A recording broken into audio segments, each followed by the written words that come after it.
And we take you to this now. In a significant development for the diamond industry, the Kimberley Process Certification Scheme has officially lifted its trade restrictions on diamonds from the Central African Republic after more than a decade of suspension. This move marks the end of an 11-year ban, or embargo rather, that restricted Central African Republic's ability to export diamonds, a key national resource that has the potential to drive much-needed economic recovery and infrastructure development in the country. Nosiphiwo Mzamo, who is the CEO of the State Diamond Trader, joins us for more on this. Nosi, perhaps to start the conversation at a very rudimentary place, and that is to ask, what is the role and function of the Kimberley Process Beneficiation Scheme, or rather the regulator in this instance? Good evening, Oliver, and thank you for having me. The Kimberley process, its main role is to ensure that illicit diamonds, or what is termed to be blood diamonds, they don't enter the trade market. So it ensures that then through Kimberley process requirements that its participants have to follow and ensure that they implement, they are then ensuring that those diamonds that are in the market are legally mined and they are not of blood diamonds. And in the market, you mean just anywhere around the world? It is everywhere around the world. Right. And this certification process is able to determine the origin of the diamonds in the markets based on what?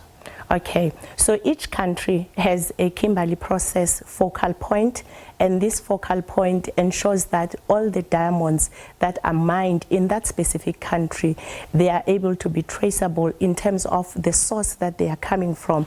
And then there's a certificate which each diamond that has been mined, that it carries wherever it goes throughout the world, which we call it traceability. Right.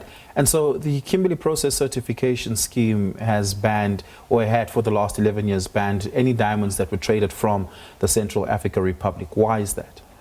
Because of the wars that were happening in that country in the previous years, and because of those wars, then there was a debate that these diamonds, then they were funding the wars for that country. So a decision then was taken 11 years ago that then the Central African Republic will not be able then to trade its diamonds. Right.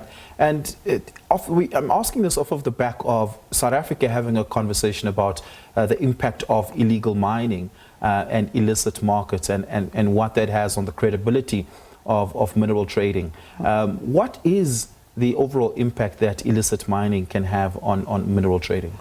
The impact is loss of revenue income for the state, because as we know that when you are mining any mineral, it carries a tax that then benefits the country. So if then the diamonds that are moving out of the country, they don't go through the proper channel, there's no customs registration of those diamonds, that means those countries then are unable to benefit from their mineral resources, and that means then those countries then are unable to implement their social activities for their citizens. Is that a problem in South Africa, a significant problem?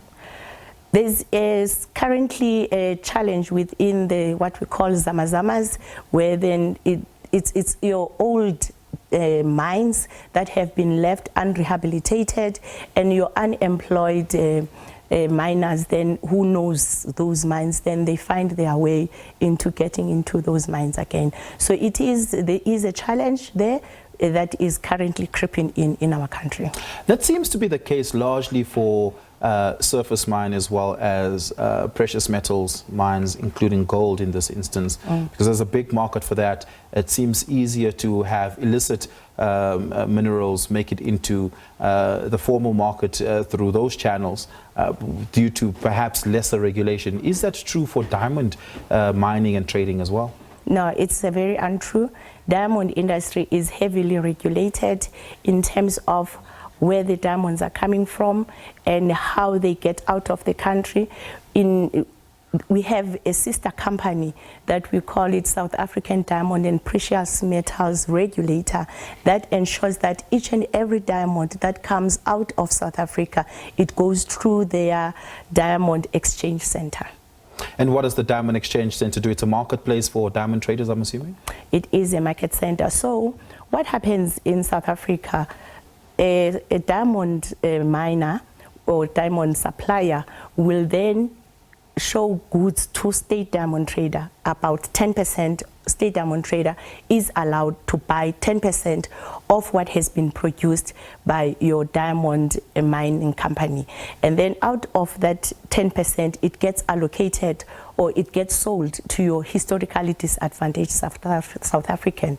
So then the 90% that then the State Diamond Trader could not buy, it then gets put into the Diamond Exchange Center over a four-day period. And then in that 4-day period, that is to ensure that anyone who is in the diamond industry, a beneficiation, can go and access and check what is there. It's like an open tender. And then after 4 days, when then those diamonds have not been bought, then they can be exported outside the country. Right, so it's quite a lengthy process to get to the export market first. And does the State Diamond Trader often buy up the 10% allocation sufficiently? We have been able to buy about 7%, and that is based on the quality of the diamonds and also the fair price market of the diamonds. Yeah. Nosiphiwo, thank you so much for your time. I really do appreciate it, and thank you so much for joining us on this. Nosiphiwo Mzamo is the CEO of the State Diamond Trader.